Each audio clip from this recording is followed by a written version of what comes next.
buenos días. Me llamo David Moratate, el director de la Cátedra de Fundación Quaes aquí en la Universidad Politécnica de Valencia. Y muchas gracias por venir. Este es el último seminario de la cátedra que organizamos este curso académico. Nos queda todavía uno en colaboración con la Cátedra Cisabio, que es el último del ciclo de adicciones, que tendrá lugar el 13 de junio en el Colegio Rector Mayor TC. El Colegio Mayor Rector TC. Hago un poco de publicidad, pues interesante. Pero bueno, en cuanto a los seminarios que organizamos aquí en la Universidad Politécnica de Valencia, este es el último de este curso y con esto cerramos ya el ciclo de seminarios. Muchas gracias por vuestra asistencia.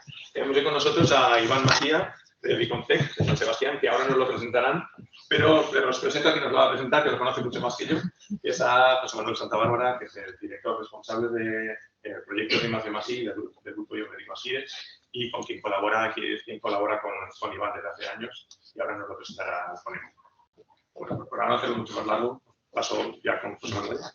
Bueno, yo voy a ser súper breve también, es decir, como bien ha dicho David, este ciclo pues hemos intentado buscar buenos ponentes que en estas charlas, cuando os hacemos venir, además de daros, pues creo que hay una compensación también por créditos, ¿no? Y está muy bien, que os llevéis también pues, conocimiento de fuera, que os llevéis un conocimiento complementario, os en unas clases, y yo también agradezco a la presidencia de la Fundación que aceptaron a Iván como ponente en este ciclo, porque pensamos que la línea que trabaja Iván, que es la que más colabora con nuestro grupo, tanto con la Fundación Quaes como con el Grupo Asires, es un tema que está muy en boga, pero que ya viene en un recorrido y que ahora está empezando a aflorar. Ahora lo vemos en todas partes.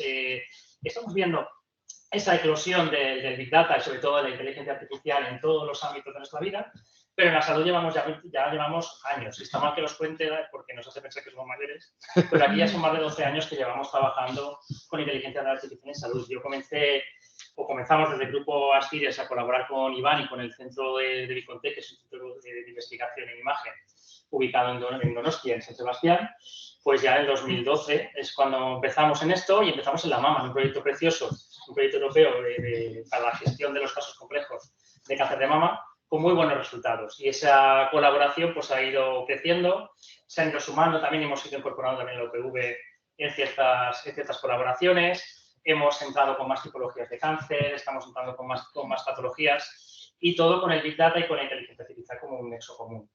Y además creo que es una disciplina en la que una gran parte de vosotros va a acabar afectándose en vuestra etapa laboral, como usuarios o como generadores de la misma.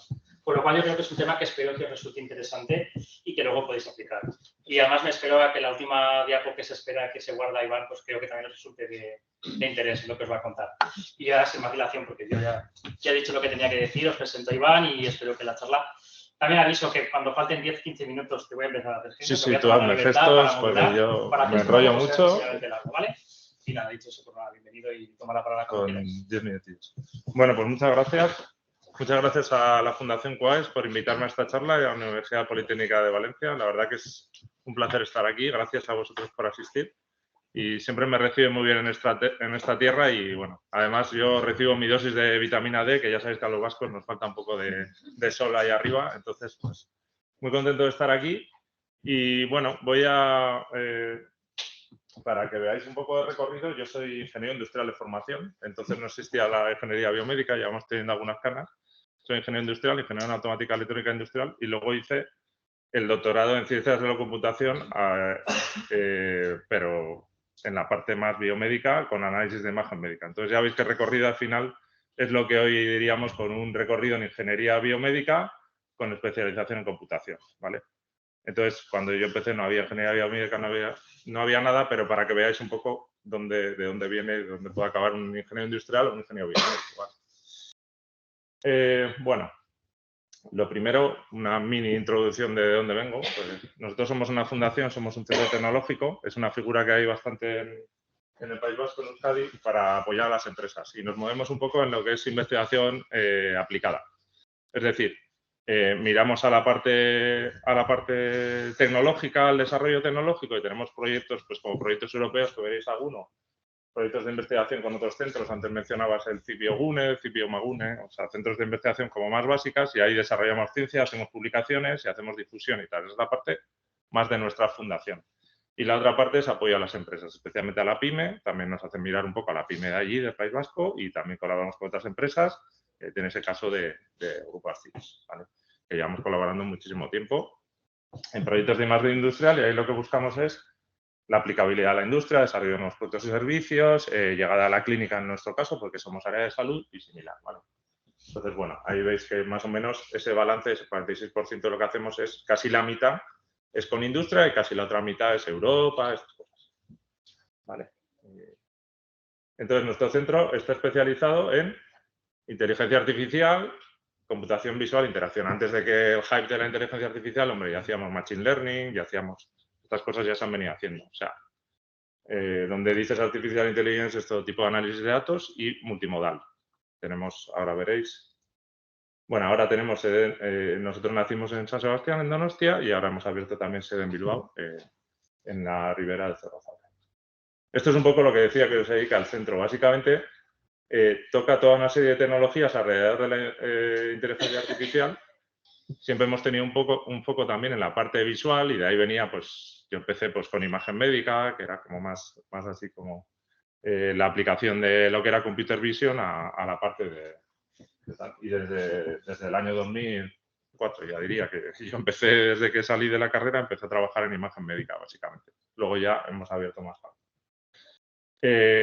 Hay diversas áreas y yo represento un poco el área de salud digital y tecnologías biomédicas, aunque hay otras áreas que también trabajan en este campo. Por ejemplo, el departamento de lenguaje, pues está desarrollando temas de large language models, de voice, de voz a texto, bueno, todo lo que es speech, también lo aplica a la parte médica.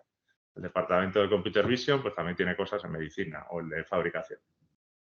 Pero digamos que la mayoría de lo que hacemos en salud lo representa nuestra área, que ahora mismo tiene 35 o 36 investigadores, tenemos bastantes estudiantes, recibimos estudiantes, aprovecho para la cuña publicitaria también, recibimos estudiantes de varias universidades, también algunos internacionales, y bueno, en general trabajos fin de grado de máster, y luego también hacemos, bueno, doctorados conjuntos con la universidad, he comentado que incluso tenemos uno con la UPV. Y tenemos ahora mismo dentro del área de salud 7 proyectos europeos activos. En Biconteca hay más. 3 de ellos son en salud, algunos lo veréis hoy. Y esas son un poco nuestros equipos son 5 y están en esas líneas. Y si veréis hoy, la charla está centrada, bueno, sobre todo en la parte de medicina predictiva de precisión, pero está relacionada con otras. En realidad, la parte de Image Analysis and Deep Learning, que la lleva Karen, que está también por allí, que es la responsable de ese equipo, Big Data en Biomedicine, todas un poco están relacionadas. Una cosa, ¿el puntero este funciona? ¿O? Sí. No sé si está conectado. Creo que no, sí, ¿se puede? A ver. Ahí, vale, genial. Vale, no me voy a enrollar y voy más al grano porque, bueno, hay bastante material. Lo que no funciona es el echar para adelante. ¿Tienes debajo tiene un USB, creo. Debajo del mando. ¿Pero a este o a este? Ah, vale.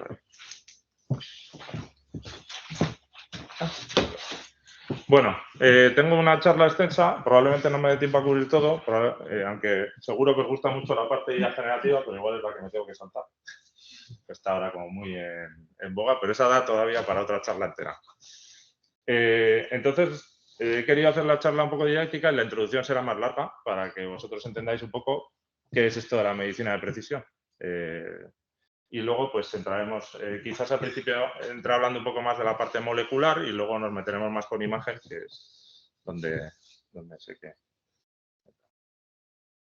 Bueno, entonces, lo primero, algunas definiciones, para que todos entendamos el mismo lenguaje y luego no suelto yo palabras que igual no entendéis. Entonces, un poco para hacer tablarras. Fenotipo, la charla está en inglés, yo intentaré hablar en castellano, a veces se me colará alguna palabra en inglés porque voy traduciendo, voy haciendo en tiempo real, pero me resulta más fácil a veces hacerla, tenía ya una parte hecha y me resulta más fácil el tecnicismo en inglés. ¿Vale?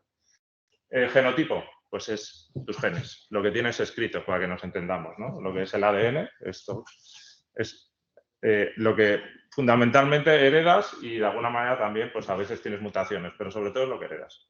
El fenotipo es lo que observamos, observable traits, es decir, lo que te hace, lo que uno ve que acaba siendo pues una persona, qué color de ojos tiene, o cómo se presenta una enfermedad, en qué forma, digamos que de alguna manera como todos esos genes acaban expresándose en lo que tú acabas siendo y cómo como se presentan tus propios traits, son rasgos, ¿vale?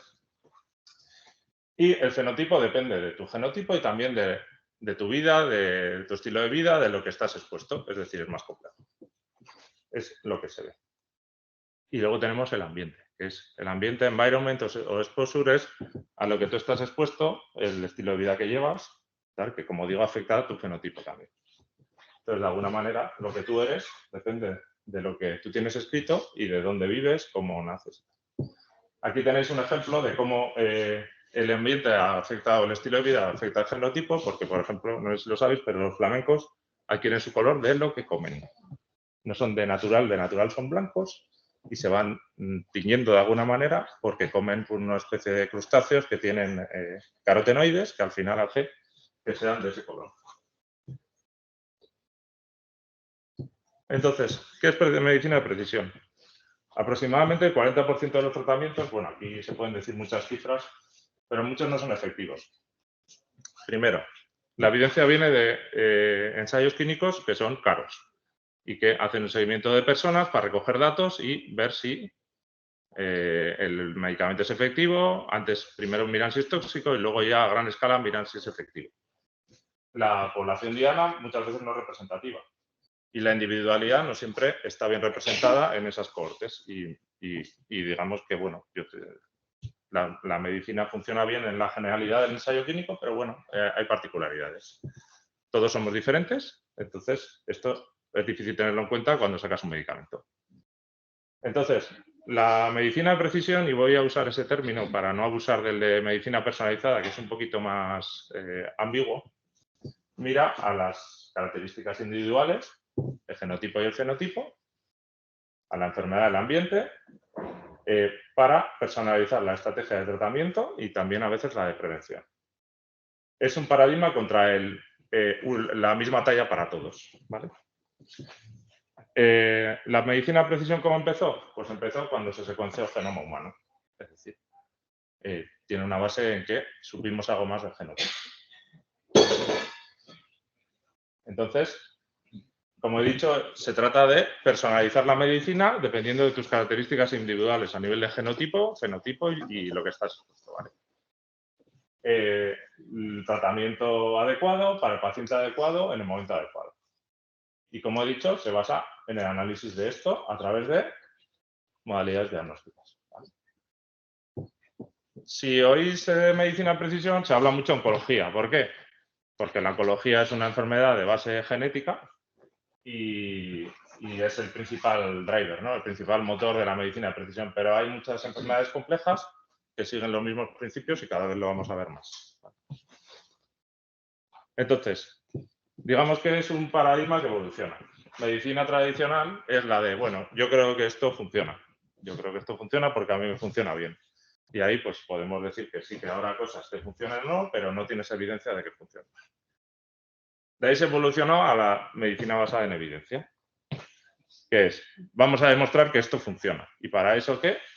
Con un nivel de evidencia que ya veremos cuál es. Y para esto se hacen cosas como ensayos clínicos, los que son aleatorios se compara contra placebo para evitar el efecto placebo, la autosugestión, digamos.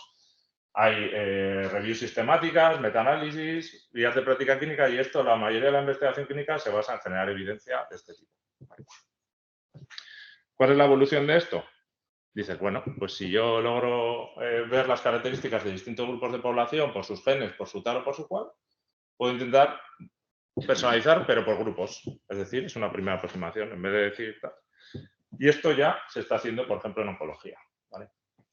El siguiente paso, que también se está haciendo ya en oncología, y ahí tenemos, por ejemplo, las células CAR-T y otras cosas, es voy a desarrollar un tratamiento específico para ti. Y si habéis visto ahora las células CAR-T, por ejemplo, pues te hacen primero un análisis, te miran a ver cómo es el tumor y tal, para hacerte un tratamiento inmunológico para que vaya contra tu tumor, el que tienes tú. ¿Vale? No soy especialista en CAR-T, así que no me hagáis preguntar por eso. Entonces, de alguna manera, podemos englobar ya que desde la parte de medicina estratificada y esta personalización ya estamos hablando de medicina de precisión. ¿Y qué tenemos aquí? Pues la genómica y otras ómicas, biomarcadores, imagen médica y tratamientos específicos. Esto, como digo, suele haber un abuso de notación y a veces hay una confusión entre medicina personalizada de precisión. Yo prefiero hablar de esta porque dice un poco más de en qué términos se personaliza. ¿Vale? Entonces, esto es lo que decía, ¿no?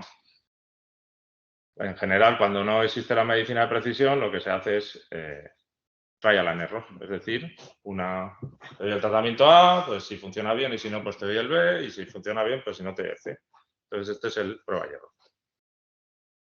La parte de lo que sería estratificada, es decir, bueno, hago un análisis, veo que hay grupos de población, hago un estudio grande, utilizo múltiples tipos de diagnósticos, pruebas fluidos, imagen médica, patología, genómica. Intento, sé que va a haber alguna especie de tratamiento para cada uno de los grupos. Intento averiguar la persona de qué grupo es, hago una especie de análisis y ahí empezamos a ver ya los modelos de inteligencia artificial y análisis de datos y añado una herramienta para que el clínico pueda interpretar lo que tiene y todo ese mare magnum de datos que vamos a meter aquí, porque claro, a ver quién interpreta todo esto. Y este es uno de los grandes problemas. ¿Vale? Entonces, ¿dónde nos situamos nosotros? Aquí. Los ingenieros nos metemos por aquí a dar guerra y a decir que nosotros sabemos hacer las cosas mejor. Y otra cosa es que luego los clínicos nos la acaban comprando, pues también lo tenemos que demostrar. ¿Vale? Entonces, claro, el ingeniero no entiende al paciente y el clínico no entiende lo que es medir, es lo que solemos decir a veces, ¿no? Pero en la fusión de esos dos mundos es donde está la potencia, ¿vale? Entonces, eso es lo que intentamos. ¿Qué pasa? Que como aquí tenemos un mare magnum de datos brutal y tenemos que derivar herramientas y necesitamos tecnologías ICT, Information and Communication Technologies. Y ahí viene todo el mundo de la IA y todo lo demás. ¿Vale? Entonces, voy a intentar deciros, en lo siguiente voy a intentar daros una idea de la complejidad que tiene la biología y por qué todo esto es tan potente y qué es lo que puede venir. Y luego ya me iré más a las aplicaciones. Entonces aquí me voy a meter un poco en temas un poco más moleculares, que dices, bueno, un ingeniero industrial hablando de biología molecular, peligro. Pero bueno, vamos a ver si lo consigo. Entonces, si habéis oído hablar, el Human Genome Project fue una hazaña épica.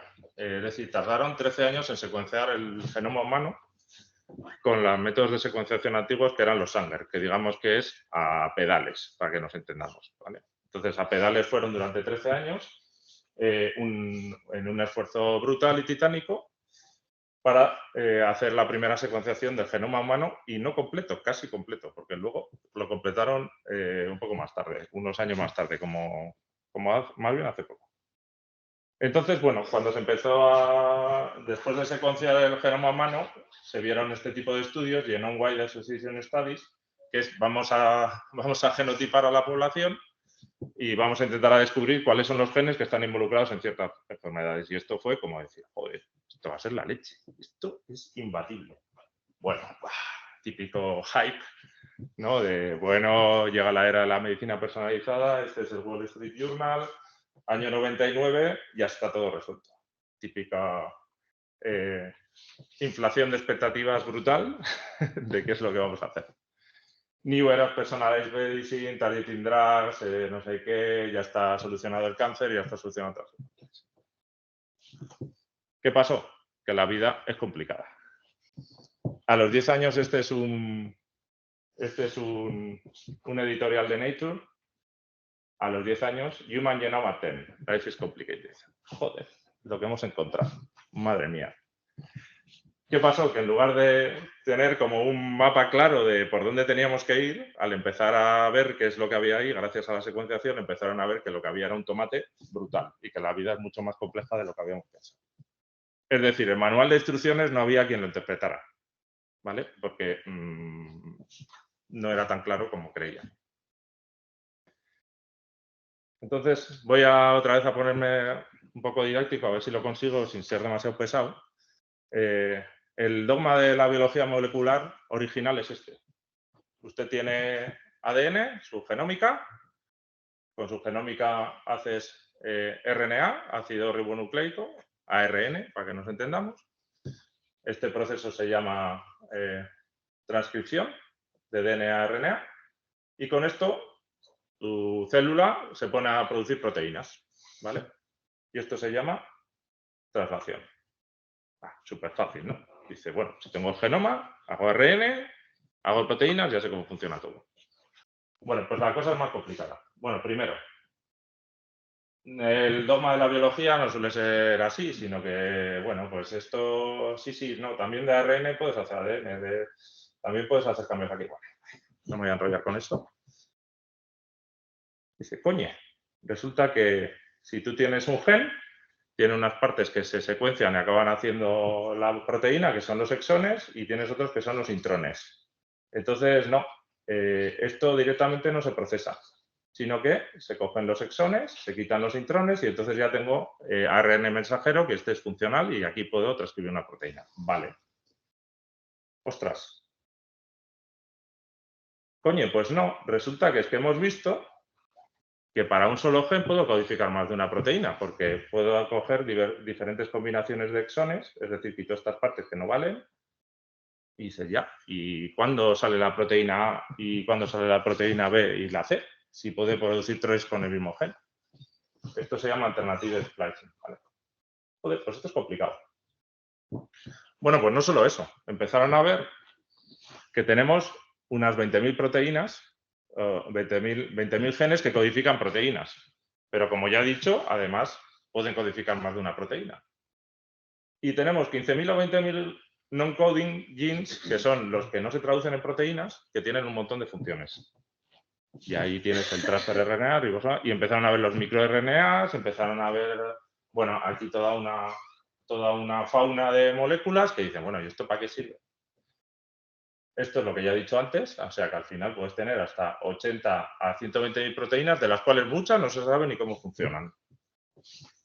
Tienes 200 millones se estima que hay 200 millones de interacciones entre proteínas y en tu organismo hay 30 trillones de células, que además se han diferenciado por mecanismos de...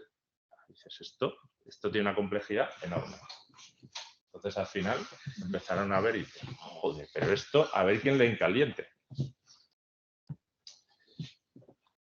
Entonces esto ya empezamos a ver que estamos en un entorno bastante complicado de datos, ¿no? Y claro, cada uno de esos se puede secuenciar. Luego vieron que dices, bueno, dice, yo tengo un gen, se expresa, ¿no? Es decir, el gen está ahí, pero ¿quién dice cuántas proteínas hay que hacer de todo esto, no? Pues dices, hombre, ¿quién controla esto? Esto se llama expresión génica. Joder, se dieron cuenta que hay toda una fauna de moléculas que influencian en que un gen se exprese o no. Esto se llama, por ejemplo, factores de transcripción.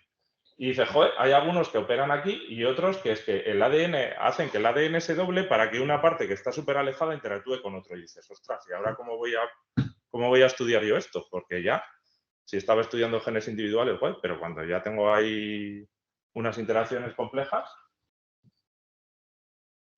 Y luego tenemos la influencia de los factores ambientales o factores externos. Ya os he dicho lo de los flamencos, ¿no? Que por factores epigenéticos. Entonces resulta que lo que tú acabas siendo y cómo se expresan tus genes también se deben a otras cosas que se llaman mecanismos epigenéticos. Esto está todavía en pañales. Es decir, esto tiene que ver mucho con qué genes están expuestos, porque si tú no puedes acceder al gen que está ahí empaquetado en el ADN, tú no puedes hacer nada con él. Entonces, la epigenética también hace que durante tu vida haya genes que se activan o se desactivan. Por ejemplo, la hemoglobina que tú tienes ahora se activa en el momento que tú naces, porque mientras tanto funciona otro tipo de hemoglobina, que es la que cuando no tienes pulmones y no respiras, tienes otro tipo de sangre. Entonces, esto se activa y se desactiva. Y la epigenética también hace que tus células sean diferentes, porque hemos dicho que todas las células tienen el mismo código genético, ¿no? Entonces, ¿cómo es que unas son diferentes de otras? Pues porque se activan y se silencian genes. Esto es un mecanismo que se llama metilación. Resumen, esto es toda otra capa de problemática tal, y de hecho hay muchas enfermedades que no son genéticas, sino que son epigenéticas. Vale. Para que entendáis un poquito de cáncer, y si lo consigo en 2 slides, a ver si lo consigo en 2 slides, para que entendáis un poquito de cáncer, hemos hablado de los genes y que se heredan y tal. El cáncer puede ser hereditario, y en el cáncer de mama hay unos cánceres hereditarios que son los genes BRCA1 y BRCA2, que igual habréis oído hablar, pero son una minoría. La mayoría de los cánceres ocurren por mutaciones genéticas, somáticas, que se dice, que no son heredadas, sino que ocurren a lo largo de tu vida. ¿Y por qué la gente mayor tiene más cáncer? Porque esas mutaciones se acumulan a lo largo de tu vida y hacen que sean pues malignas, para que nos entendamos. Pero básicamente hay dos cosas que ocurren cuando tienes cáncer con esas mutaciones. Uno es protooncogenes, que son los que hacen que proliferen tus células de manera rápida, ¿vale? Un ciclo anormal celular en el que las células proliferan más rápido, es como darle al acelerador, ¿vale? Y además se junta, el otro problema que se junta es que hay alteraciones en los genes que suprimen tumores. Es decir, le das al acelerador y te quedas sin frenos. Entonces, cuando tienes eso es cuando un cáncer se acaba convirtiendo en maligno, cuando esas mutaciones se acumulan. Es decir, rompen el ciclo celular y tienes un coche sin control. Y eso empieza ahí a generar células sin control que nadie controla, ¿vale? El otro problema que tienes es que esas células, como están descontroladas, también tienen más riesgo de modificaciones genéticas y van evolucionando. Entonces tienen unas mutaciones que están alteradas y sin control. Entonces mutan muy rápido y se acaban volviendo mucho más malignas. Y lo que hacen es acabar invadiendo otros tejidos y acaban siendo metastásicas, van ganando capacidades malignas, para que nos entendamos. Esta es la diferencia del cáncer, por eso es una enfermedad genética, es decir, pero es una genética que va descontrolándose, ¿ok? Pues por eso es tan difícil tratarla. Y es un poco cómo evoluciona tu cáncer. Y luego entenderemos cómo, ¿vale? En resumen, lo que tenemos en medicina de precisión es un landscape, un paisaje de datos enorme, basado en donde podemos analizar múltiples capas de información. ¿Y qué pasaba antes de la era genómica? Por ejemplo, en cáncer cogían las imágenes ¿sabéis las imágenes de patología? Te hacen una biopsia y son unas imágenes que te ven los tejidos y las células. Entonces, según cómo estén, pues dice, usted tiene el cáncer de este tipo o de otro. Este es, por ejemplo, el cáncer de mama. Cogían y decían, no, usted tiene el cáncer de tipo medular, carcinoma. Cogían, miraban por histología y decían, es esto. Pues resulta que después de 20 años, ahí hemos hablado de 10 años, y dices, joder, no hemos avanzado nada. Sí, 20 años después, los cánceres no se tratan así. Se tratan por su origen molecular. Que esto, bueno, no todos. Los que, por ejemplo, el cáncer de mama, en su mayoría sí. ¿Vale? Hay otros que todavía, pues bueno, no se sabe bien cuáles son los drivers moleculares, pero básicamente en cánceres como mama se hicieron estudios a nivel genético y de expresión genética y se vieron que los cánceres se agrupaban de otra manera, que no era por lo que te decía la imagen, que el origen venía de marcadores moleculares. Y a día de hoy esto es lo que marca el tratamiento de cáncer. Si es un cáncer hormonal, estrógeno receptor, progesterone receptor, son los más comunes, los cánceres luminales. Dentro de ellos hay algunos que son más agresivos. Y luego, ¿habéis oído hablar del triple negativo? Pues el triple negativo es porque por factores moleculares es R negativo, PR negativo. Bueno, es un cáncer que viene muy mal condicionado. Y entonces se sabe que, bueno, pues que el tratamiento hormonal no va a funcionar, que el tratamiento no sé qué no va a funcionar, te lo haces. Resumen, ha entrado la genética, ha entrado la patología por ahí, ¿vale? Ya tenemos más datos que tenemos que manejar. Normalmente hay una técnica de patología que se usa, a veces se usa la genómica, paneles genómicos, pero se usa la técnica patológica. Vale, esta es la chapa introductoria. Ahora nos vamos un poco más a lo que. Vale.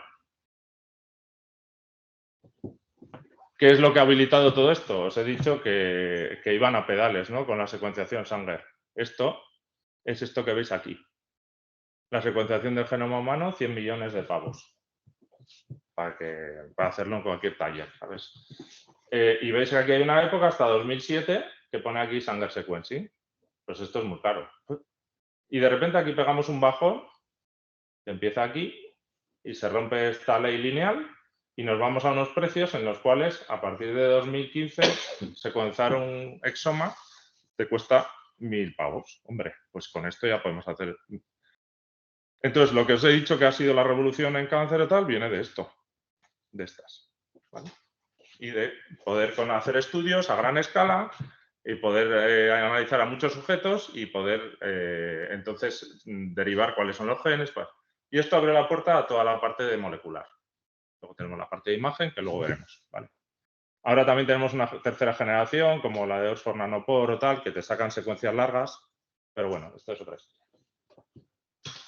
Claro, y con la secuenciación de nueva generación no solo sacamos genómica, sino que sacamos todos estos bichos que os he contado antes a nivel epigenómico, transcriptómico, proteómico y metabolómico, que es una de las ciencias que está ahora pegando bastante fuerte.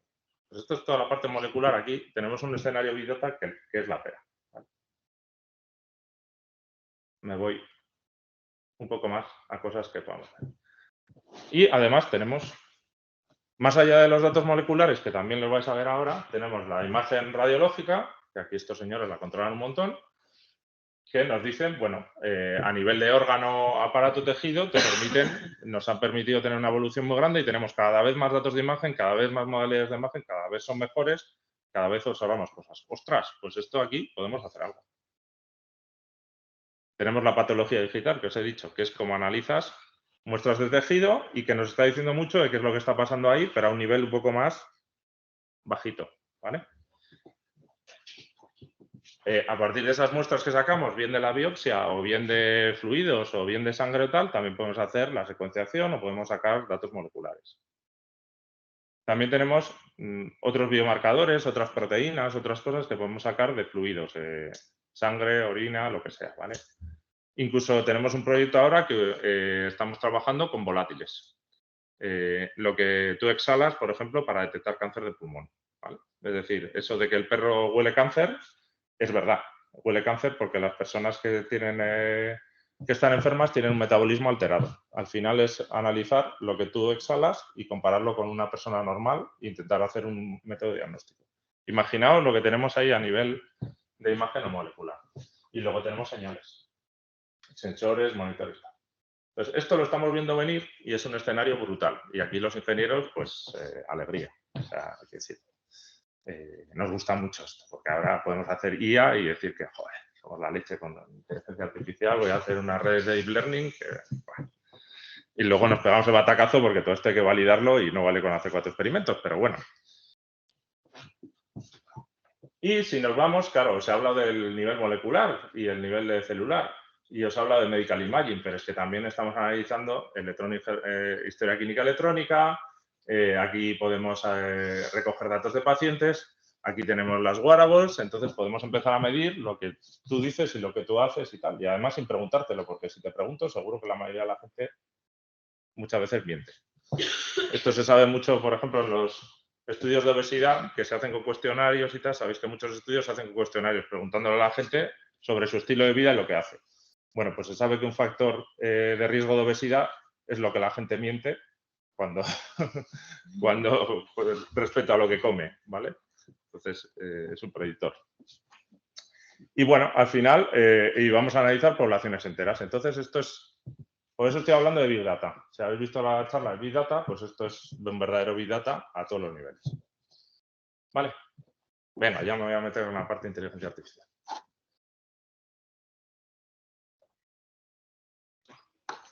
Bueno, entonces, ¿dónde podemos ayudar a los ingenieros? Bueno, pues si tenemos tantos datos, os habéis podido imaginar que podemos hacer modelos con los datos y que esto puede ayudar a desarrollar esta medicina de precisión a distintos niveles. Lo primero que podemos hacer, como ya he dicho, personalizar. Las enfermedades complejas se presentan en diferente forma y cada persona tiene diferentes necesidades y tiene una biología diferente o tal. Si yo soy capaz de predecir o clasificar de qué grupo eres o soy capaz de predecir lo que te va mejor a ti, con un modelo de IA, pues genial, ya lo tenemos hecho. Predecir. Los modelos de IA son muy buenos prediciendo. Mucho mejor que los modelos estadísticos, que explican más bien lo que pasa en las poblaciones. Esto lo veremos luego un poco más adelante en la charla. Automatizar. Y esto está muy bien, porque en la clínica esto casi diría que es lo primero que tenemos que intentar hacer. Es decir, si tenemos todos esos datos, todos esos workflows, todos esos... Hombre, pues hacerle la vida al médico, al profesional que está ahí, la vida un poco más sencilla sobre todo cuando tiene que hacer métodos diagnósticos que le llevan más trabajo del que tenían. Dices, hombre, muy bien, o sea, ya, diagnostico súper bien, pero me lleva 5 veces más trabajo, lo va a hacer tu tía. Esto es lo que pasa, que si tú pones en rutina clínica algo que no esté muy justificado y les cuesta mucho trabajo, nadie te lo compra. ¿Vale? Reconocer patrones. La IA es muy buena en hacer esto. Y además reconoce patrones en datos como imágenes o genómica tal que un observador humano o bien no ve o no es capaz de caracterizar sistemáticamente. Que es algo de lo que tenemos. Nosotros tenemos sesgos, tenemos... Pregúntale, le puedes preguntar al radiólogo por qué uno ve una cosa y otro no ve otra, ¿no? Y además que te diga matemáticamente qué ve. Pues no te lo va a decir. O sea, te va a decir que yo veo esto y yo porque yo lo sé. Pero bueno, eso tiene sus limitaciones, ¿vale? O sea, está muy bien, pero tiene sus limitaciones. Integración. Bueno, esto es una cosa que no se suele ver, pero la IA también es muy buena integrando múltiples fuentes de datos. Y estos son los modelos que estamos viendo ahora con Deep Learning y con otras aproximaciones. Os voy a poner un ejemplo. Esto es lo que hace un patólogo en cáncer de mama cuando tiene que hacer una cosa que se llama histological grading, que es básicamente decir qué tan agresivo viene o no viene el cáncer. Bueno, pues estos señores son unos héroes, porque ¿sabéis lo que hacen? Cogen y dicen, mira, tengo que analizar 3 cosas en la patología para determinar el grado. El grado es cuanto más avanzado, cuanto el grado más elevado, más agresivo viene el tumor, más avanzado está y tal. Tengo que buscar, mirar la tubularidad, el pleomorfismo y la mitosis. Tubularidad, pues si las células, qué porcentaje de células tienen una forma de normal de tubularidad. Y pleomorfismo, si los núcleos son pequeños y son iguales o tal, o si vienen muy alterados. Es decir, si las células empiezan a tener una forma anómala y son muy diferentes unas de otras tal, el pleomorfismo celular es grande. Y por último, mitosis. Tiene que contar mitosis. Ponte a contar mitosis. O sea, esto es un rollo. O sea, tiene que mirar en una slide y ponerse a mirar ahí, se quedan... Y claro, pero es que cuanto más mitosis hay, es que eso se está reproduciendo más rápido. Mitosis es la división celular, ¿ok? Entonces se puede ver en la patología. Entonces, básicamente dice, mira, 1 punto, 2 puntos o 3 puntos. Entonces, si más o menos la forma es chunga, pues le doy 3. Si más o menos es tal, pues le doy 2. Si veo no sé cuántas, 20 o más mitosis, le doy esto. La reproducibilidad de esto es una castaña, en términos de, o esto a un ingeniero le sorprende. Pero, ¿y cómo lo hacemos mejor? Porque demuéstrame que lo haces mejor. Entonces, histological grading pongo aquí Target for AI Automation. Es típico sitio donde los ingenieros podemos hincar el diente a ver si podemos hacer esto un poco más ameno, reproducible, ¿vale? Y le quitamos un poco de trabajo al patólogo, porque en el fondo ponerle a contar no creo que sea lo mejor que puede hacer. Ok. Entonces, bueno, dentro de los procesos de enfermedad, la IA puede tener impacto en todos estos procesos. Primero, prevención, antes de que modelos de riesgo. Oye, modelos de riesgo basados en inteligencia artificial. Usted va a tener el riesgo de enfermedad tal, va a tener cáncer en un año como no se cuide, va a tener tal. Genial. Detección temprana. Pues aquí con las imágenes de estos señores de Astires podemos intentar ver a ver si podemos hacer una detección temprana porque el nódulo pulmonar, el tal o cual, la caracterización me dice que debería ser de tal y que tiene un riesgo mayor que por dónde está colocado. Diagnóstico, por supuesto. O sea, ya cuando estamos ya diagnosticando, a ver si podemos ayudar a mejorar ese diagnóstico o acelerarlo. Terapia, ya he dicho, en personalizar la terapia y el seguimiento. Vale. Me voy otra vez a las proteínas para contaros otra cosa. Cuando vamos otra vez al tema de proteínas, pues porque voy a meter otra vez aplicaciones más en la parte molecular, ¿vale? La proteómica es más compleja que la genómica, porque las proteínas, las que circulan por ahí, varían con el tiempo, dependen del tipo de célula, ¿vale? Y las proteínas ganan su función no por su composición, es decir, no por los aminoácidos que hayas enganchado, sino por su forma estructural. Esto es una cosa muy curiosa, pero es como es. Es decir, el cuerpo va ensamblando aminoácidos en lo que os he hablado que es la traslación, va ensamblando aminoácidos y estos empiezan a curvarse y a coger forma. La forma secundaria como una especie de hélice o unas planchas y luego se empieza a torcer. Y pueden tener una estructura cuaternaria que es cuando se juntan más unidades como esta. Esto que estáis viendo es hemoglobina, ¿vale? Son 4 bloques que se juntan. Vale, dices, joder. Dices, ostras, inteligencia artificial. ¿Esto para qué? Bueno, pues que resulta que la forma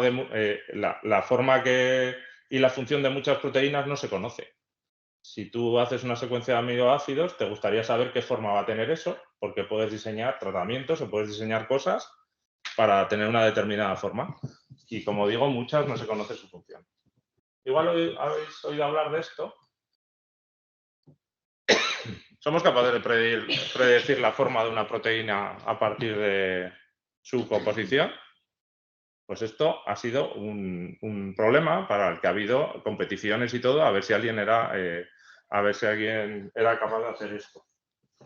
Y si habéis oído hablar Google, fue en el año 2021-2022, en su segunda versión de AlphaFold, pues ganó la competición CASP, esa competición para predecir esto, por un margen bastante interesante.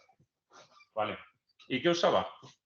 Esto ya igual os gusta más, a los que os guste el tema de inteligencia artificial. Usaba una arquitectura de Deep Learning que se llama Transformer, que es la más exitosa de las más exitosas a día de hoy, para predecir esto, bueno, con todas sus particularidades. Y para que veáis la forma de lo que predice, es que son cosas así. O sea, fijaros la complejidad de una sola proteína, cómo puede acabar siendo, ¿vale? Entonces, imaginaos que esto es una secuencia de aminoácidos, deme usted la secuencia de aminoácidos y sáqueme esto. Ahora mismo ellos tienen una base de datos de 200 millones de proteínas o de 200 millones de predicciones, que lo podéis ver en su página. ¿Vale? Entonces, bueno, esta es otra de las cosas que, por ejemplo, puede hacer la IA, ¿no? Predecir cosas tan complejas a nivel molecular como esto. Vale, nos vamos a patología, lo que os he contado de los tejidos. Patología digital. Bueno, lo primero, la patología siempre ha sido de microscopio. Entonces, pues el patólogo siempre estaba ahí mirando al microscopio y, bueno, pues esto se veía una parte pequeña de la muestra. Ahora lo que se hace es, lo que se está metiendo en la clínica ahora es intentar la patología digital, que es digitalizar toda la muestra con un escáner, y tenemos ya una pedazo de imagen brutal, que es como la puedes explorar a varios niveles de detalle, pero dices, hombre, a ver quién es el patólogo guapo que se explora este mapamundi para encontrar una aguja en un pajar, ¿no? Pues eso es una de las cosas donde podemos ayudar. Es decir, mejoramos la patología y la hacemos digital y entonces metemos toda la parte de IA para analizarla. Y por esto este mundillo está explotando. Y ahora os voy a contar algo. La patología muy manual, es un proceso todavía muy manual. Dirty Wet Lab pongo ahí, que andan con sus tinciones y su tal, no sé qué, y de joder. Si yo tengo una muestra y cojo un cacho y lo analizo en microscopio, ya eso cacho lo pierdo. Pero si yo la digitalizo a tutiplén, eso lo puedo reutilizar 1000 veces. ¿Ok? Eso también es importante. Entonces, bueno, ¿qué oportunidades ofrece? Como he dicho antes, automatizar, poder hacer la escala, lo que he dicho de medicina de precisión y intentar entender. No me voy a enredar. Pero os voy a contar, bueno, un poco lo que hicimos en un proyecto con el Servicio Gallego de Salud, fue el de inteligencia artificial aplicada al cáncer de mama. Bueno, no voy a poner el vídeo. La idea era desarrollar un sistema para análisis, digamos, para el cribado de cáncer de mama. El cribado de cáncer de mama es lo que se hace a todas las mujeres para prevenir el cáncer y hacer una detección temprana, ¿vale? Entonces se hace una radiografía cada 2 años, desde que tienes aproximadamente entre 50 y 70 años, 45 y 70 años, para intentar detectarlo. Entonces ahí puedes ir a dos partes. Puedes ir a la mamografía y para aquellos que ya tienen una biopsia, puedes ir a la patología. Es decir, primero te hacen el screening, si te detectan algo vas a diagnóstico y si lo ven chungo te hacen una biopsia. Entonces nuestra idea era intentar a ver si hacíamos modelos de mejora de la detección o de mejora de la aproximación. Os voy a hablar sobre todo de la parte de... Bueno, no me voy a enrollar. Os voy a hablar sobre todo de la parte de patología. En patología lo que hicimos, primero empezamos a hacer un modelo, que era un modelo le llamamos de segunda opinión diagnóstica, y contábamos con 4 clases que eran las más representadas.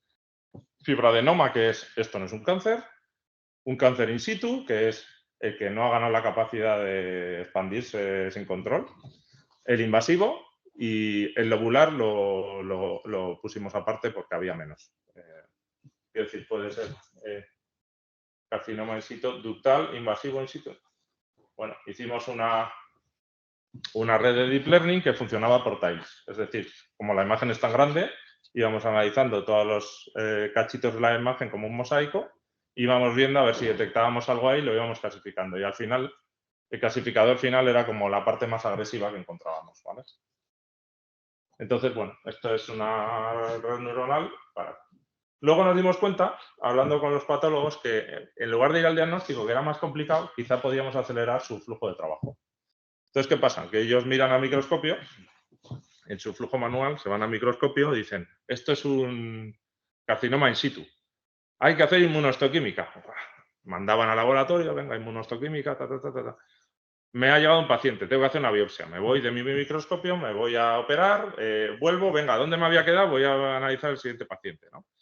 Entonces, al final, eso es un proceso muy lento y muy manual. Lo que decíamos es, joder, si es in situ, hay que mandar a hacer pruebas.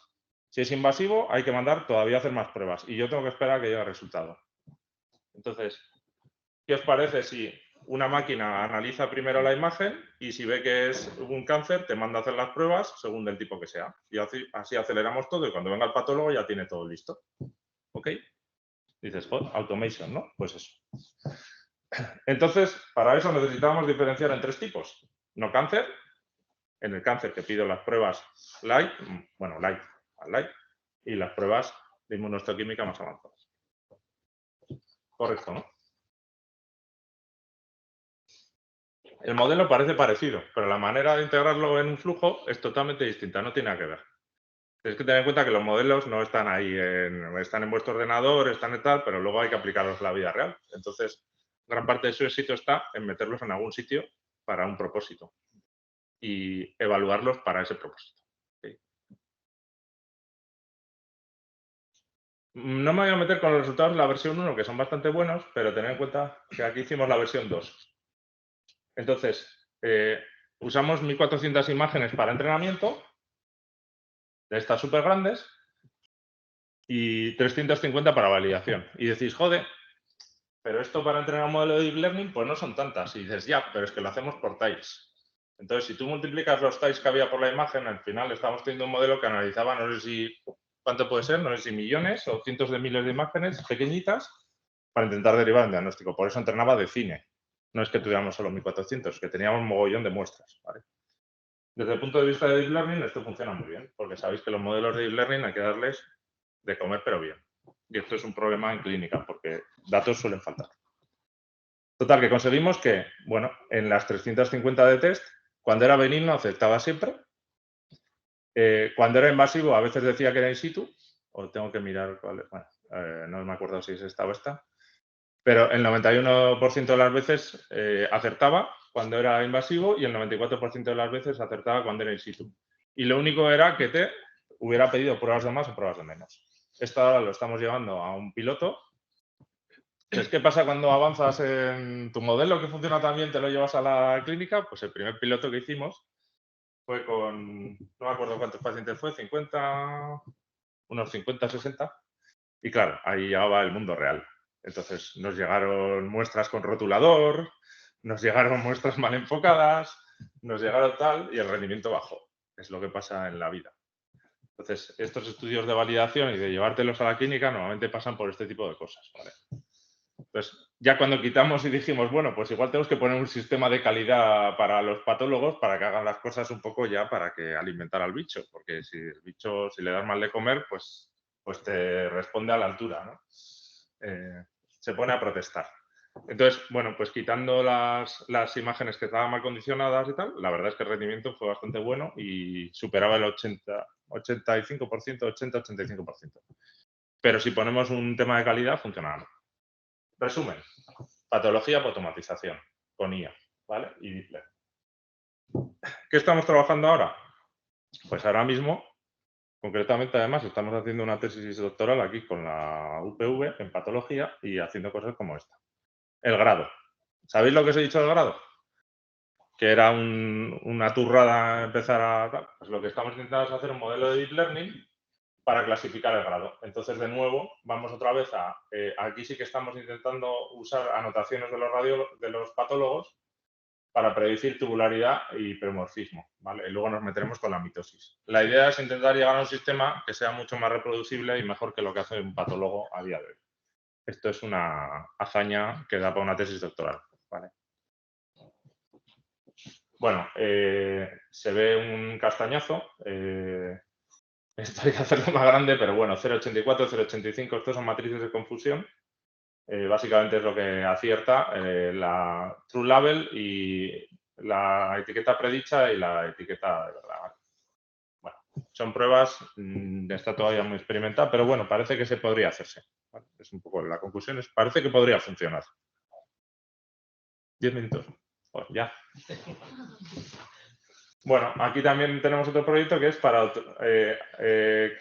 cuantificación automática en cáncer de pulmón. De nuevo voy a intentar medir un poco cuál es la cantidad de tejido que está afectado. Bueno, vamos a irnos a cosas más interesantes. Tenemos otro proyecto de medicina de precisión en cáncer, pues que vamos un poco a intentar medir ya con patología digital y con datos ómicos. Ya veis, aquí pues todavía lo que intentamos es intentar ver los distintos tejidos y esto es un problema bastante más complejo. Es decir, si queremos ver qué es lo que está pasando ahí, tenemos que intentar etiquetar las distintas regiones de... Pues esta es la célula celular, este es el tumor in situ, esto es tal. Intentar que un modelo nos prediga un poco cuál es cada región, ¿vale? Entonces, bueno, ahí estamos con arquitecturas como CNN.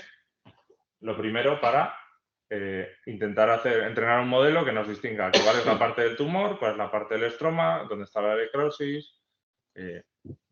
Esto es una arquitectura de segmentación de imagen, que es que te etiqueta la imagen, que le llamamos UNet.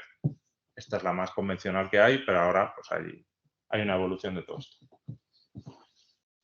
Este es un poco el resultado preliminar, ya veis, que la parte de tumor me la marca. Estos son experimentos propios. La parte de tumor la marca en rojo o rosita. El estroma, me lo marca que es la zona que está intermedia, ahí la marca en verde. Y tenemos un modelo de detección de linfocitos, que es las otras celulillas que están por ahí. Okay. En gris. Vale. Esto me voy a saltar. Treatment response. También hicimos un experimento de inteligencia artificial para ver con datos públicos. Esto es más una cosa experimental para que veáis cómo puede funcionar la IA cuando tienes todas esas moléculas y datos de imagen y datos tal. Y cogimos los datos de no me acuerdo si fue de la TFGA o otra base de datos pública americana que tenía datos un poco de todo, que esto está guay porque con estos estudios tan grandes que tienen, que valen una pasta, tienen datos, le hacen a un montón de personas muchas capas de información.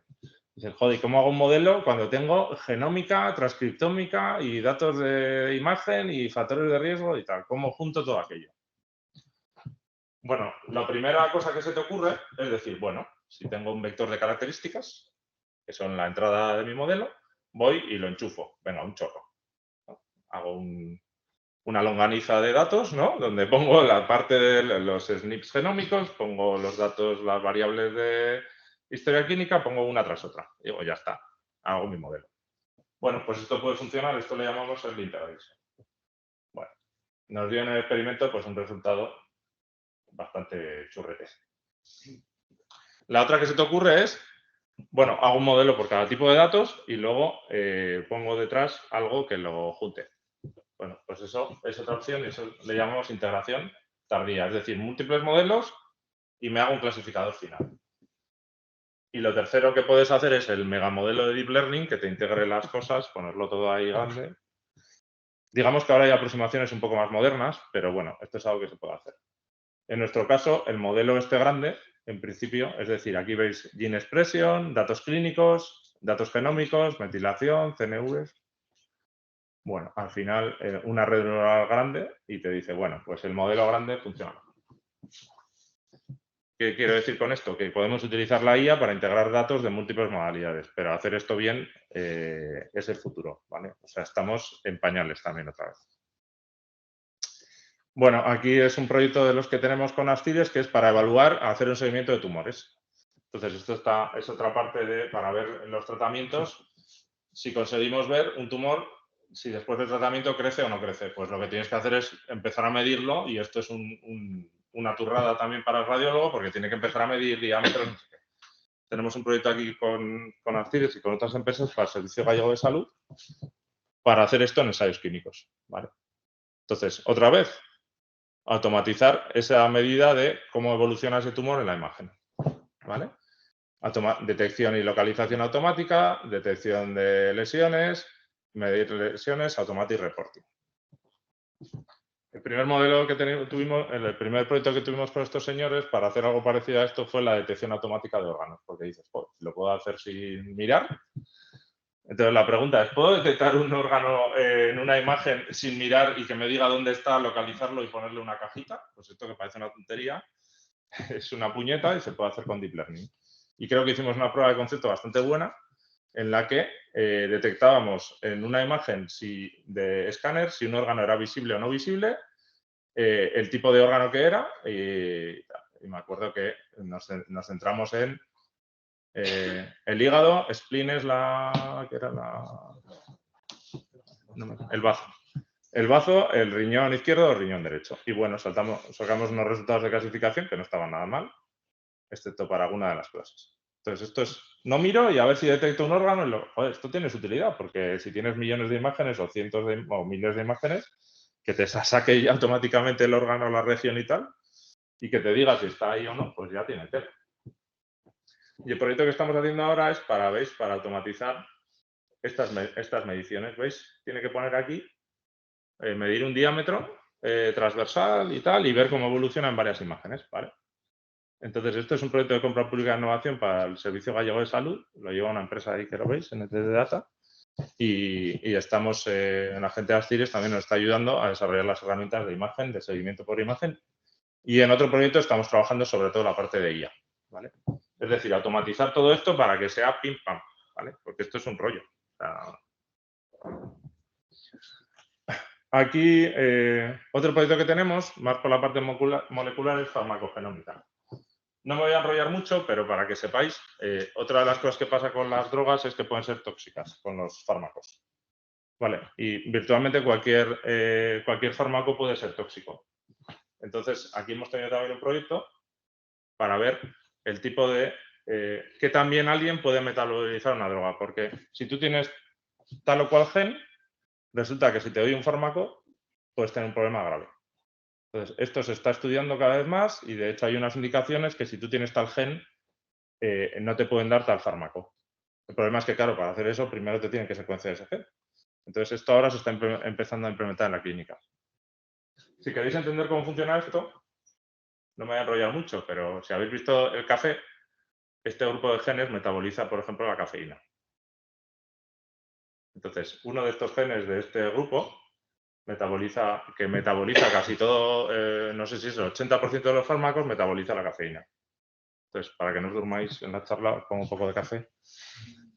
Entonces, si tú tienes este alelo, eres un metabolizador rápido, te puedes tomar un café a las 8 de la tarde, que no pasa nada, y además te viene bien para la salud cardiovascular y para tu rendimiento atlético. Pero si te pasa lo contrario, te tomas uno a las 11 de la mañana y te estás rondando todo el día y acaba encima, probablemente no sea bueno para tu salud. Así que si el cuerpo nos pide tomar café, no toméis.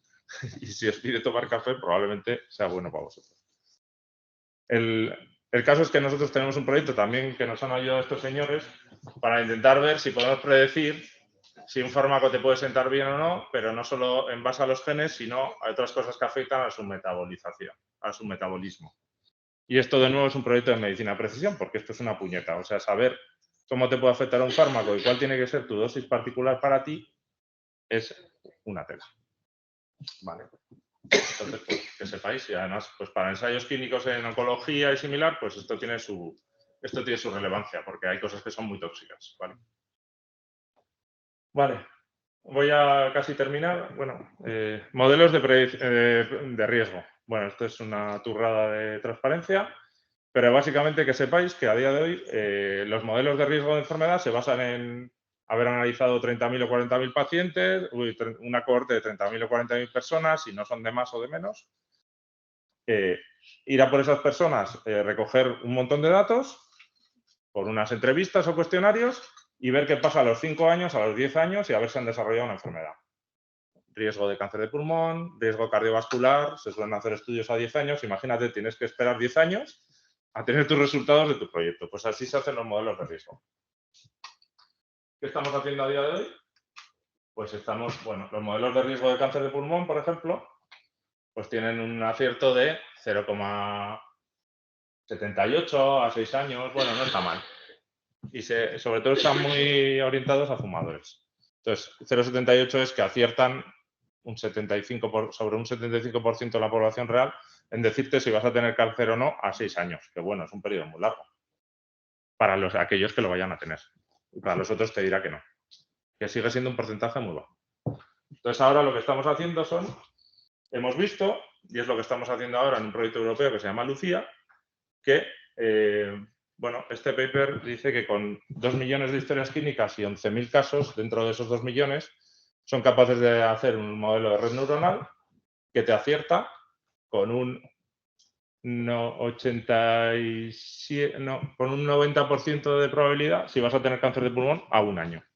Y esto, dices, ostras, Pedrín, ¿qué está pasando aquí? Si no tienen una cohorte, han cogido los datos de la historia clínica, no han tenido que esperar 10 años y ya tienen un modelo. Bueno, muy probablemente esos pacientes ya tenían el cáncer, pero no estaba detectado.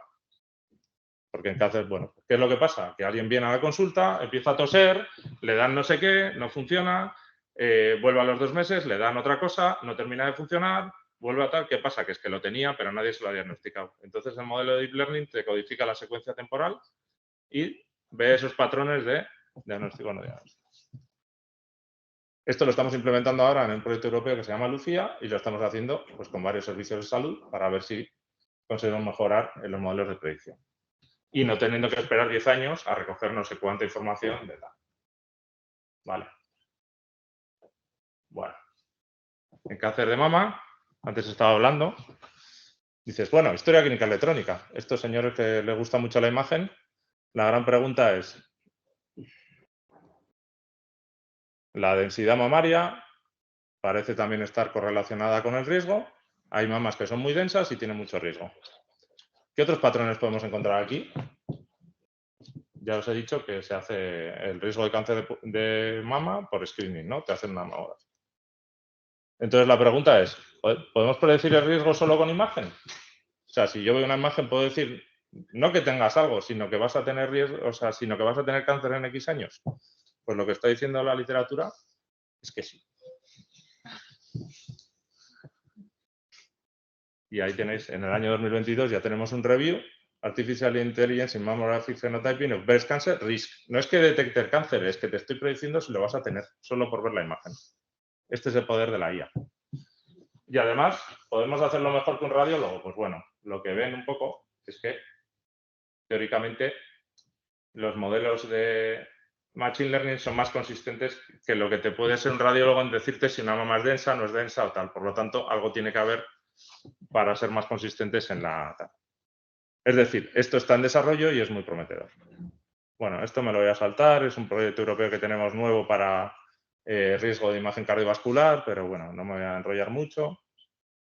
Tenemos que hablar de este. Vale. Y por último, lo último que voy a comentaros es algún titular de... podemos utilizar la IA para entender la enfermedad, simplemente para abriros un poco la mente. ¿Qué ha pasado después de 20 años? Os decía, ha pasado 10 años, luego los tratamientos genómicos, los tratamientos de cáncer han cambiado. A los 20 años, ¿qué pasa? Pues aquí hay un paper del año 2019, Large Scale Population Genomics versus Deep Phenotyping. Entonces, lo que vieron es que, bueno, si haces los grandes estudios, pero no te fijas en las personas que tienen la enfermedad y las analizas a todos los niveles, no estás llegando a donde tienes que llegar. Es decir, es mucho mejor coger a cierta gente, hacerle un montón de pruebas, hacerle un montón de análisis, que son los que tienen la enfermedad, y ver por qué es lo que está pasando ahí. Y ahí tenéis todas las capas de información que hemos averiguado. Esto es lo que viene a decir, es decir, toneladas de datos. Este análisis a todos los niveles de una persona con inteligencia artificial, con múltiples capas de datos y tal, es lo que llamamos fenotipado profundo. Entonces, la ciencia avanza muchas veces porque somos capaces de medir cosas que antes no podíamos medir, ¿vale? Cada vez que eres capaz de medir algo nuevo, la ciencia avanza. Y ahí tenéis el telescopio, si lo habéis visto, James Webb, que está revolucionando todo lo que es el mundo de la astronomía, astrofísica, porque está midiendo cosas que la gente ni se esperaba. Entonces, el mensaje es que ahora, con todas las modalidades de datos, con todo lo que podemos medir, somos capaces de hacer cosas que antes no podíamos, porque ahora podemos medir y además tenemos técnicas para analizar. Y yo creo que con esto lo podemos dejar por aquí. Al final, ¿qué pasa? Que hasta ahora los datos genómicos tenían muy poca información de las personas, es decir, tenías un montón de datos genómicos, pero de la persona sabías muy poco. Pero ahora mismo esto está cambiando. Entonces, lo que necesitamos son nuevas técnicas de IA para poder hacer esto. Y creo que con esto me voy a callar. Sí, el último es que estamos haciendo un proyecto europeo para entender el cáncer de pulmón y que ahí es donde estamos metiendo todas esas capas de información, capas de tal. Lo tratamos a nivel de datos de imagen, a nivel de datos genómicos, deep phenotyping. Bueno, última, me voy a pasar al final. Sí, análisis de lung nodules, de lo que he dicho, nódulos pulmonares. Esto es una prueba, no es un desarrollo, es lo que queremos que vamos a hacer. Automáticamente con un montón de características. Hacer el seguimiento por imagen, también con modelos de deep learning. Aquí los señores están trabajando en eso. Analizar la patología. Y bueno, esto me lo voy a saltar, sé que os va a gustar mucho, pero me lo tengo que saltar. También estamos haciendo generación de imagen sintética.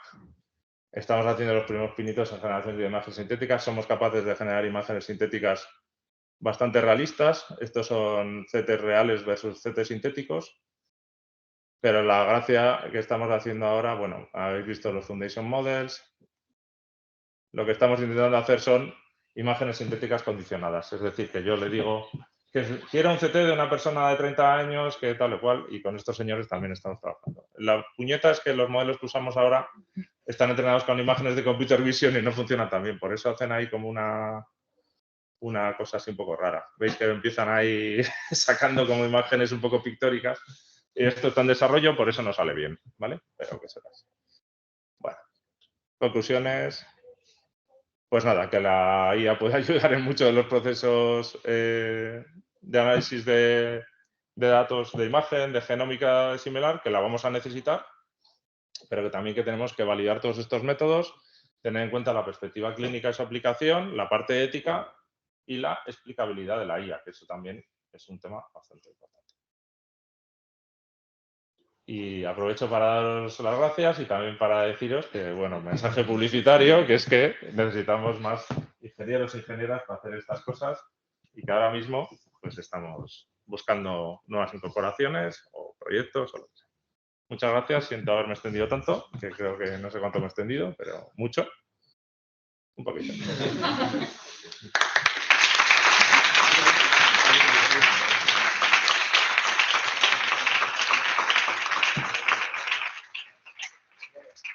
Gracias, Iván. Muchas gracias por la charla, está muy interesante. Gracias a todos por comentarla. Muy bien. El tema es potente, el tema es denso. Yo solamente te voy a preguntar un poco para volver a la IA generativa, porque has hablado mucho de que la IA como que trabaja mucho en la imitación, ¿no? Reconoce patrones, reconoce lo existente, aprende de lo existente. Y quizá la IA generativa abre alguna puerta que a entender la IA de una manera distinta. A ver, la IA generativa está en desarrollo y tiene un boom enorme. Yo creo que nos va a permitir hacer cosas que no podíamos hacer antes, pero bueno, también tiene sus limitaciones. Lo primero, no puedes aprender de los datos que no tienes. Para generar datos sintéticos o para generar pacientes sintéticos o para generar cosas así, necesitas entrenar el modelo con buenos datos que ya existen. Y ahí tenemos una barrera en la clínica. Tenemos una barrera más importante que no tiene la gente que hace computer vision o la gente que tal. los grandes modelos de lenguaje, los GPTs, GPTs que habéis visto ahora, Generalized Pre-trained Transformers, son transformers que usan lenguaje. Son bastante tontos. O sea, esto que no os puede dar la idea de que son muy listos, pero son tontos. Lo único que hacen es predecir los siguientes tokens de una secuencia, palabras o lo que sea. Lo que pasa es que ya tienen un contexto tan grande que lo hacen muy bien y engañan mucho. Pero entonces, yo creo que lo que sí que estamos viendo ahora es que a los modelos generativos, primero, ya no solo están tocando imagen, y por eso tenemos algún proyecto en Foundation Models con imagen médica, no solo están tocando imagen, sino que se están llevando a otras áreas. Y no sé qué iba a decir. Luego los tienes que validar para tu aplicación. Entonces ahí va a estar la gracia, ¿no? O sea, los Foundation Models estos funcionan muy bien aparentemente y tal, pero te pueden hacer cosas que en la clínica pueden ser muy complicadas, son muy delicadas. Pero ahora lo que estamos viendo es cómo utilizar eso para aplicaciones específicas aprovechándote de todo lo que aprenden y todo lo que saben. Entonces yo creo que sí van a ayudar mucho. Por ejemplo, en los que estamos viendo en imagen médica, nos cuesta mucho tener imágenes médicas anotadas y esto es un esfuerzo que es terrible. Pero estos modelos aprenden por el propio contexto de la imagen, es aprendizaje autosupervisado. O sea, es la única manera, un LLM lo entrenas con toda la Wikipedia, con toda la enciclopedia de tal, con todos los artículos de patentes de Google y con todo tal. En imagen médica vamos a intentar entrenarlo con todos los datos que tenemos disponibles, pero sin necesidad que el radiólogo los etiquete. Esto está muy guay porque, como tú sabes, cuando hacemos un modelo de imagen médica y lo hacemos con el escáner X, te vas al escáner Y y no funciona tan bien, no generaliza de pena. Entonces, yo creo que la imagen generativa o los Foundation Models es que, bueno, unos llevan a otros. Nos van a ayudar a estas cosas. ¿Alguien quiere hacer alguna pregunta? Yo quería preguntar, o sea, ¿son todos los modelos de caja negra? Y si es así, ¿cómo podéis aprender de lo que dice la inteligencia artificial para poder aplicarlo luego a la clínica? O sea, extrapolarlo del modelo en sí de la inteligencia artificial. ¿Son todos los modelos de caja negra? Relativamente.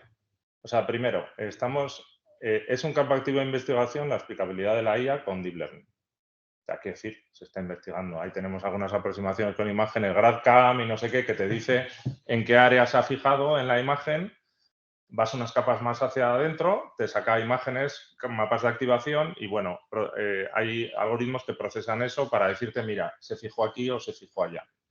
Eso es un tópico activo de investigación.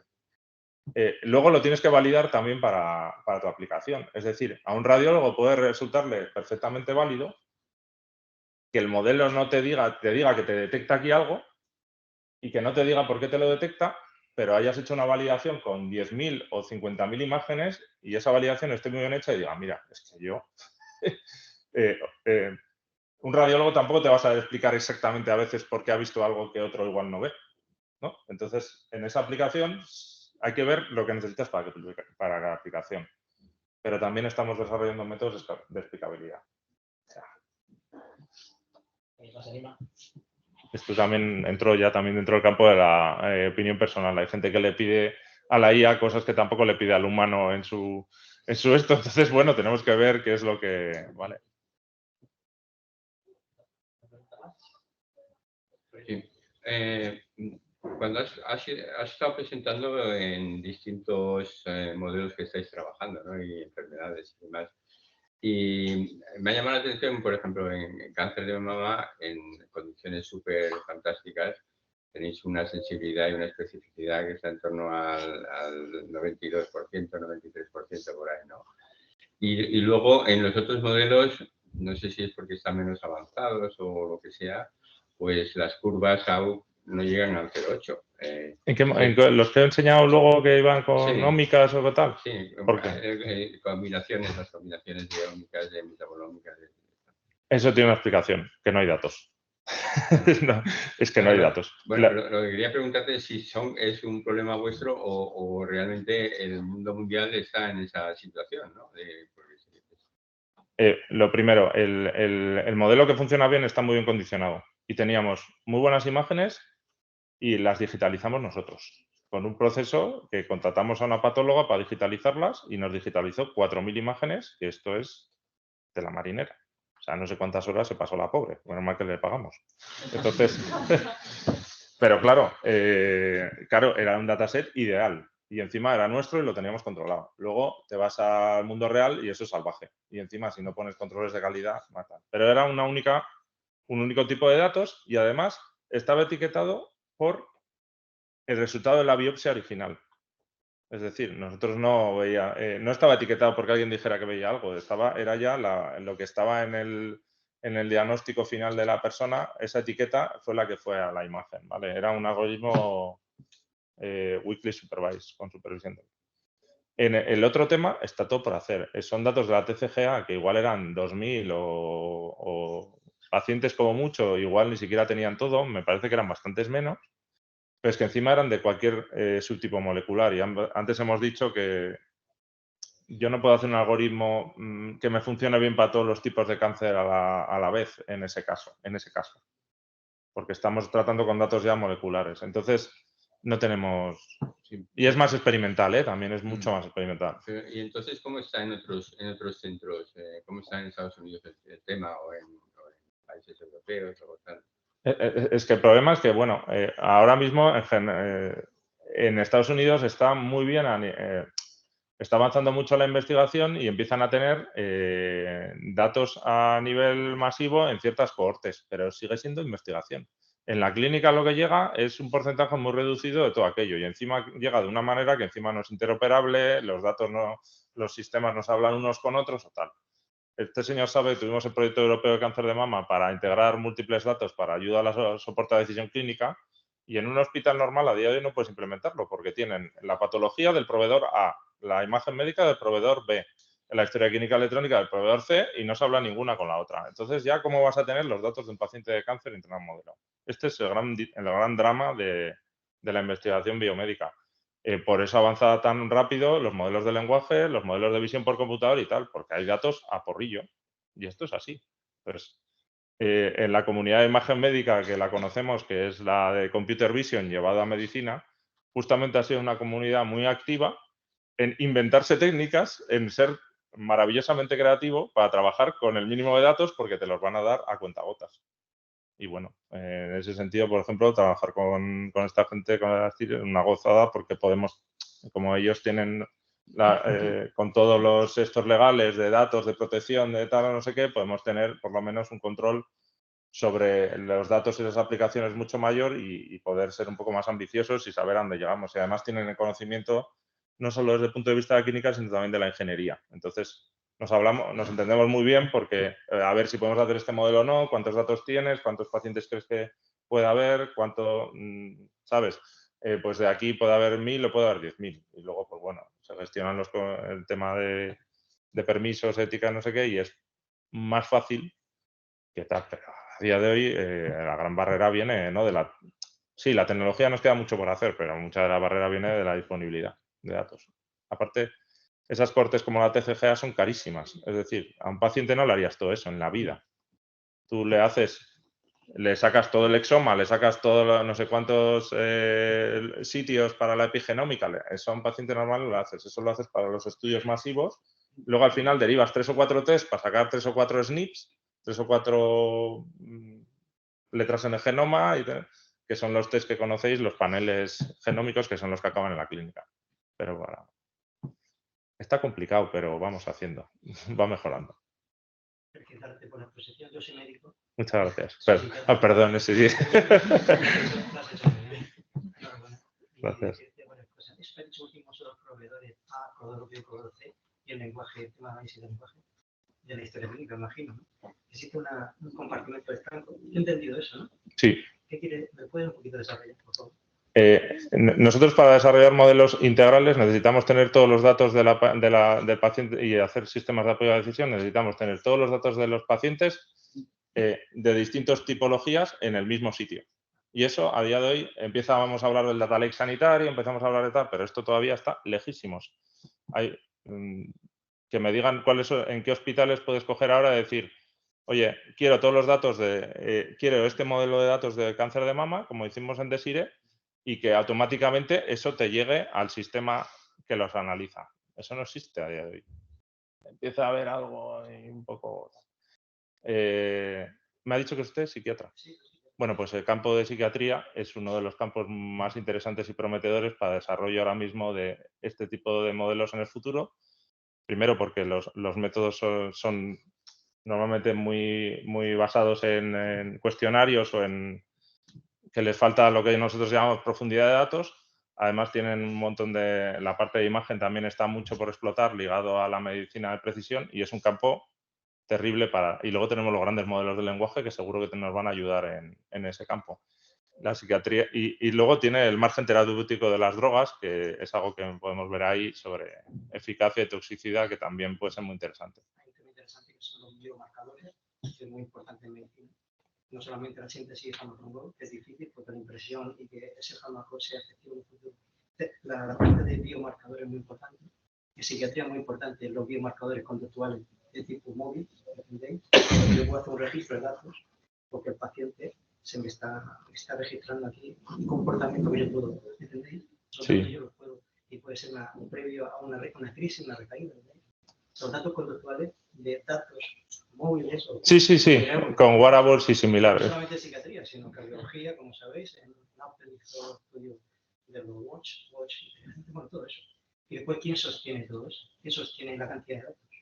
¿Sabéis? Sí. Eso es muy importante, eso consume energía eléctrica. Esta semana ha salido una información en la radio que Amazon está invirtiendo en una central nuclear en Pensilvania para crear electricidad eléctrica. Sí, es así. Sí, ellos manejan unos modelos a una escala... ¿Quién sostiene todo esto? La cantidad de datos. Todo el tema de los biomarcadores y todo eso. En psiquiatría nos estamos empezando a meter y hay tema de predicción de crisis, hay un paper muy interesante sobre deep learning en psiquiatría que es del año pasado y abre muchos campos para trabajar ahí. Yo encantado si podemos hincarle. Bueno, pues sí, para que tengáis una dosis de cafeína de verdad, pues... Bueno, gracias a todos por asistir. Muchas gracias, sí. Muchas gracias.